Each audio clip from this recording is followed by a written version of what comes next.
Position होती है। जैसे यहाँ पे दिख रहा है कि ये बेंजोइक एसिड फंक्शनल ग्रुप है और ये आर्थो पोजीशन, और सेम इधर भी आर्थो पोजीशन होगी, इधर भी आर्थो, और जैसे यहाँ पे आर्थो है तो ये आर्थो पोजीशन होगी, ये मेटा और ये पैरा पोजीशन है। हमें आज आर्थो इफेक्ट के बारे में पढ़ना है। हमारे पास दो कंपाउंड है, एक कंपाउंड है benzoic acid, that is benzoic acid, और ये कंपाउंड है बेटा एनिलीन, और इसके ऊपर हमने आर्थो पोजीशन पे मिथाइल ग्रुप लगा दिया है तो हो गया methyl benzoic acid and ortho methyl aniline. अब हम इसमें एक इफ़ेक्ट पढ़ने वाले हैं। हमें पता है कि कोई भी एसिड है, एसिड के आर्थो पैरा या किसी पोजीशन पे इलेक्ट्रॉन विड्रॉइंग ग्रुप आते हैं तो उसकी एसिडिटी बढ़ती है। और सेम अगर एनिलीन है, एनिलीन मतलब बेस है और इस पे इलेक्ट्रॉन रिलीजिंग ग्रुप आएगा तो इन जनरल बेसिसिटी बढ़ती है और विड्रॉइंग ग्रुप में घटती है। बट स्पेशली हम जब आर्थो मिथाइल बेंजोइक एसिड या आर्थो मिथाइल एनिलीन की बात करते हैं, आर्थो पोजीशन पे रिलीजिंग ग्रुप आ जाए बेंजोइक एसिड में या एनिलीन में आर्थो पोजीशन पे विड्रॉइंग ग्रुप आ जाए, दोनों में से कोई भी ग्रुप आ जाए तो हर केस में बेंजोइक एसिड की एसिडिटी जो होती है वो बढ़ती है और एनिलीन के केस में बेसिसिटी घटती है। मतलब ये हो गया कि अगर हम कंपैरिजन करके देखें तो हमारे पास हम ये बेंजोइक एसिड है और बेंजोइक एसिड की जो एसिडिक स्ट्रेंथ है, अगर आर्थो पोजीशन पे इवन इलेक्ट्रॉन रिलीजिंग ग्रुप या विड्रॉइंग ग्रुप दोनों आता है, दोनों केस में इसकी एसिडिटी बढ़ेगी। सेम ऐसे हम बात करें कि अगर ये एनिलीन है और एनिलीन की बेसिसिटी जो होती है आर्थो पोजीशन पे अगर कोई ग्रुप आ जाता, इवन उसका नेचर विड्रॉइंग या रिलीजिंग डजन मीन है कि इस आर्थो पोजीशन पे कोई ग्रुप आ रहा है तो इसकी बेसिसिटी कम हो जाती है। कंडीशन सेम है, केस सेम है, बट यहाँ पे acidity of the benzoic acid increase हो गई और यहाँ पे basicity of benzoic acid decrease हो गई। हम बेंजोइक एसिड के केस में आर्थो इफेक्ट को सर इफेक्ट बोला जाता है और एनिलीन के केस में इसको SIP बोला जाता है।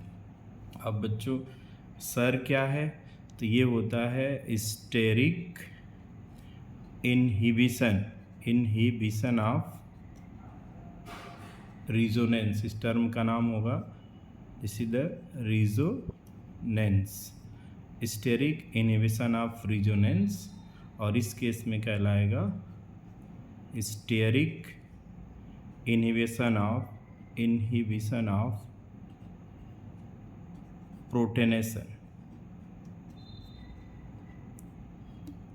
आर्थो इफेक्ट में दो केस पढ़ी जाती। सबसे पहले हम पढ़ने वाले हैं बेटा SIR effect, steric inhibition of resonance, और ये इफेक्ट बेंजोइक एसिड में लगता है। जस्ट लाइक दैट अगर हम यही कंपैरिजन चालू करें कि हमें पता है बेंजोइक एसिड का ये स्ट्रक्चर होता है और इस पे मिथाइल ग्रुप लगा दिया हमने, और ये मिथाइल ग्रुप यहाँ लगा देते हैं। अगर इससे H+ रिलीज़ करेगा, इसके बाद बेंजोइक एसिड जो होगा ये एनायन बनाएगा और ये रिजोनेंस बेंजीन के साथ रिजोनेंस स्टेबलाइज होता है और बेंजोइक एसिड की एसिडिटी को बढ़ा देता है। जैसे हमें पता है किसी भी एसिड से H+ निकलने के बाद अगर कार्बन आयन उसका एनायन स्टेबलाइज होगा तो उसकी एसिडिटी बढ़ेगी। जैसे यहाँ पे ये बेंजोइक एसिड है, स्टेबलाइज हुआ तो हम एक्सपेक्ट करते हैं कि इसकी एसिडिटी बढ़ेगी। बट यहाँ पे अगर मिथाइल ग्रुप आता है तो जो बेंजोइक एसिड है और ये ग्रुप है, दोनों के बीच में आर्थो पोजीशन मिथाइल ग्रुप आने से यहाँ पे स्टीयरिक इनहिबिशन होता है। स्टीयरिक रिपल्सन होता है बेंजोइक एसिड और मिथाइल ग्रुप के, इसको बोलते हैं स्टेरिक रिपल्सन। किनके बीच में होगा? ये होगा बेंजोइक यानी कार्बोक्सिलिक ग्रुप और मिथाइल ग्रुप में। और जो ये बेंजोइक एसिड ग्रुप है ये क्या करेगा? अपने को रिपल्सन से कम करने के लिए 90 डिग्री पे रोटेट कर जाएगा। तो रोटेशन होगा एट 90 डिग्री। और रोटेशन से क्या होता है कि जो कार्बोक्सिलिक ग्रुप है, मतलब ये आपका जो कार्बोक्सिलेट ग्रुप है बेंजीन रिंग की प्लेन से अदर प्लेन में चला जाएगा। मतलब ये हो गया कि इसकी प्लेनरिटी चेंज हो जाएगी, यहाँ पे प्लेन चेंज हो जाएगी। क्या होगा बेटा? प्लेन चेंज हो जाएगी और ये 90 डिग्री इस रिंग के कंपेयर में दूसरे प्लेन पे चला जाएगा। और इससे नुकसान क्या होगा? तो हमें पता है कि जो रिजोनेंस होता है हमेशा planar part of the compound या प्लेनर कंपाउंड में इन्वॉल्व होता है, या बोल सकते हैं कि जहाँ तक प्लेनरिटी रहती है वहाँ तक रिजोनेंस इन्वॉल्व होता है। इसका मतलब ये हो गया कि अगर यहाँ प्लेनरिटी चेंज हो जाएगी देन कार्बोक्सिलिक ग्रुप जो होगा वो रिजोनेंस में इन्वॉल्व नहीं होगा, रिंग के साथ रिजोनेंस नहीं, मतलब does not involve in resonance with ring. Carboxylate ion जो होगा यानी ये फंक्शन ग्रुप होगा रिंग के साथ रिजोनेंस शो नहीं करेगा, और इसके कारण ये दो इक्विवेलेंट स्ट्रक्चर बनाएगा। इसके कारण क्या करेगा?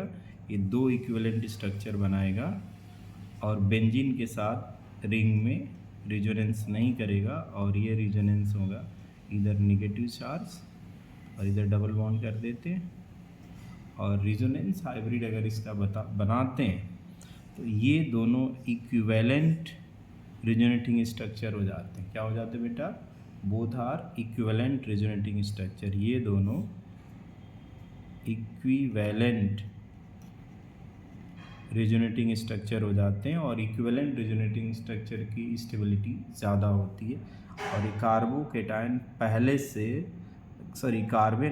पहले से ज़्यादा स्टेबल हो जाएगा और बेंजोइक एसिड की एसिडिटी इंक्रीज़ हो जाएगी। क्या हो जाएगी? बेंजोइक एसिड की एसिडिटी इंक्रीज़ हो जाएगी। तो इस हिसाब से हम ये कह सकते हैं कि आर्थो सब्स्टिट्यूटेड बेंजोइक एसिड जो होगा उसकी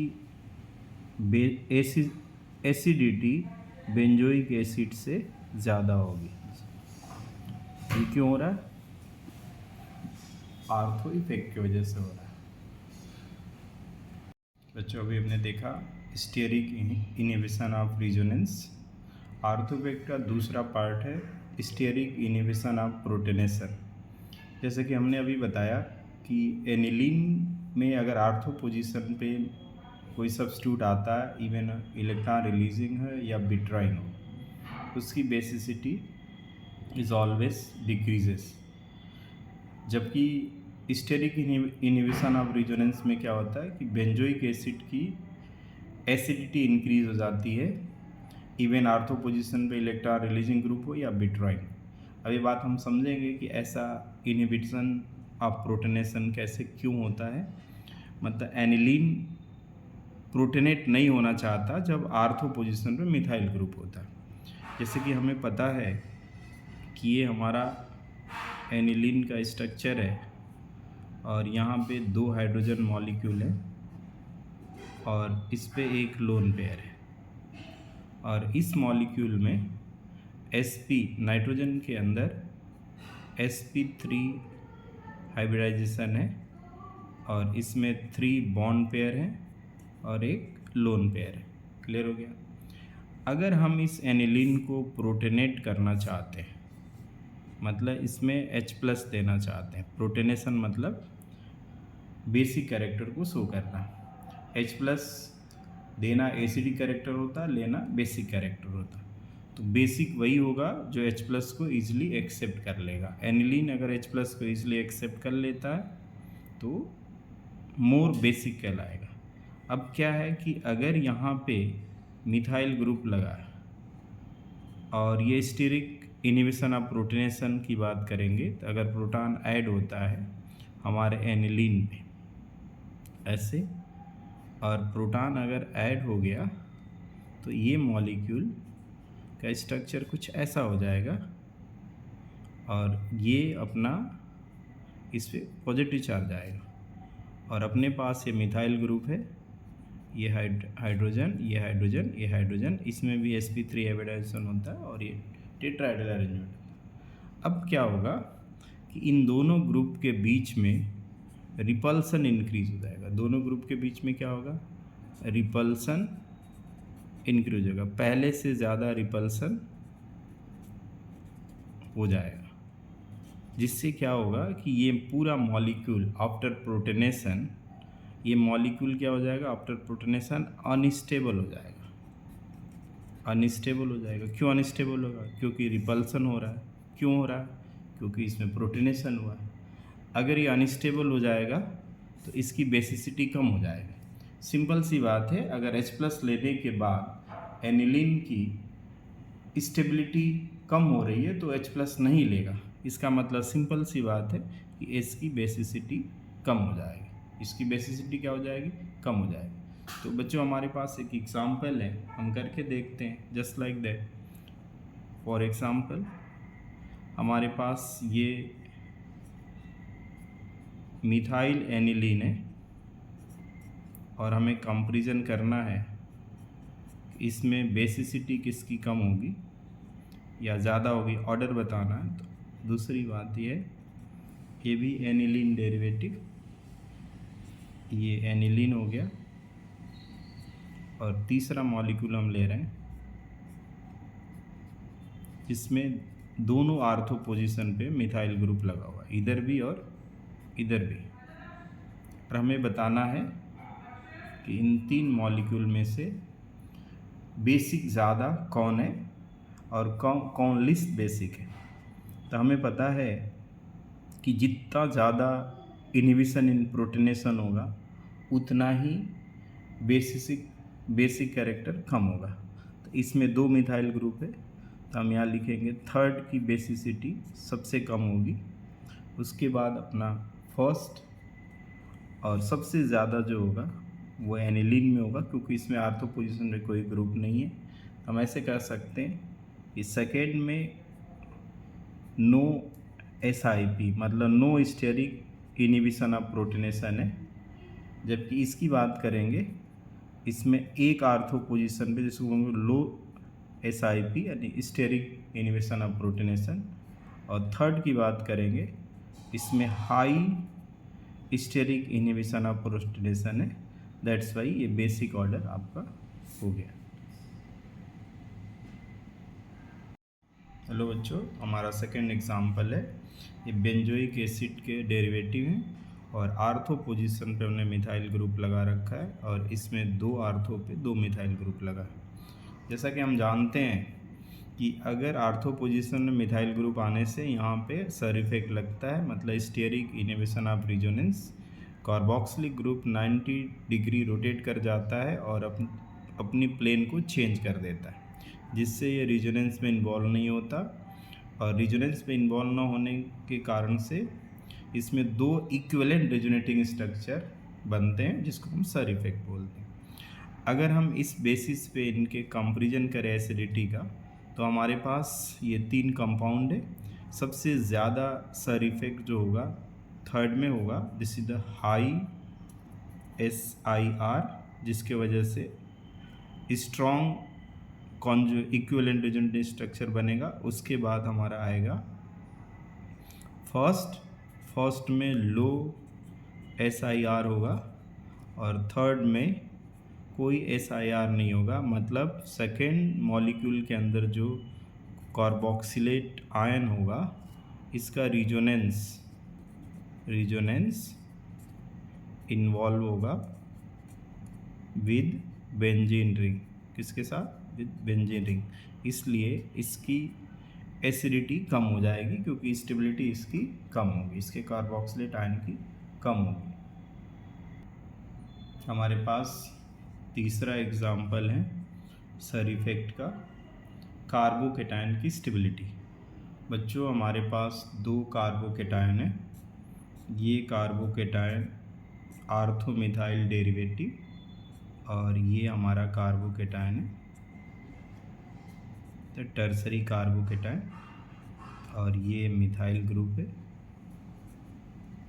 और दूसरा कार्बोकेटायन हमारे पास है ये benzene substituted tertiary carbocation.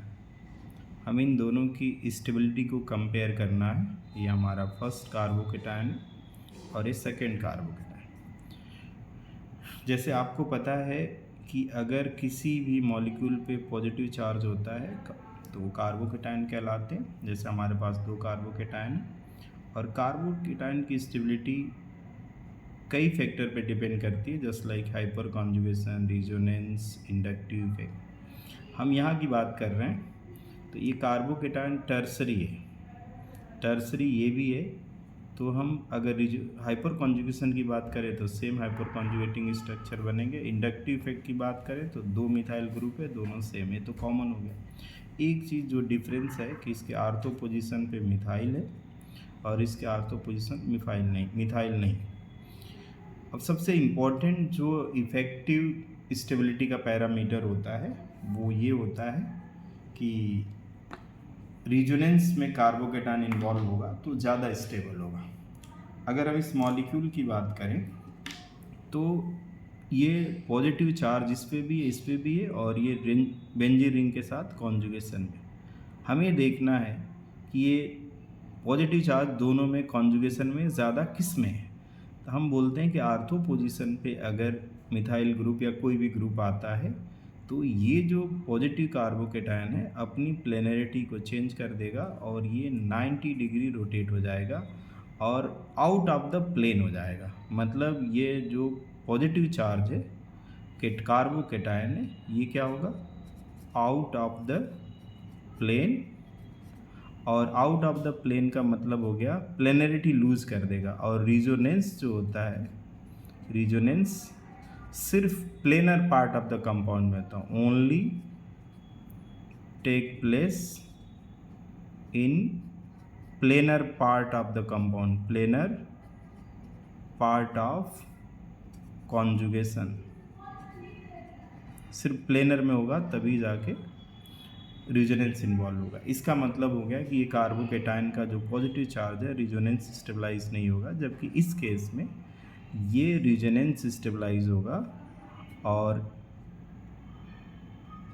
Benzene ring के साथ कॉन्जुगेशन में जाएगा और स्टेबलाइज हो जाएगा। यानी this carbocation stabilized by resonance with ring और इसकी स्टेबिलिटी ज़्यादा हो जाएगी। इस तरह से आप SR इफेक्ट को एक्सप्लेन कर सकते हैं।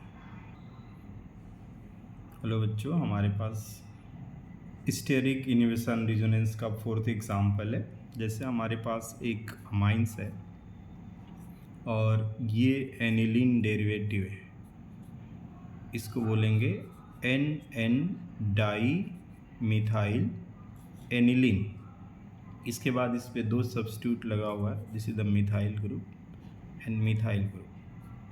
इस कंपाउंड का नाम हो जाएगा 1 2 3 4 5 6, ये होगा 2,6 di methyl NN di methyl aniline. ऐसे हमारे पास एक और कंपाउंड है।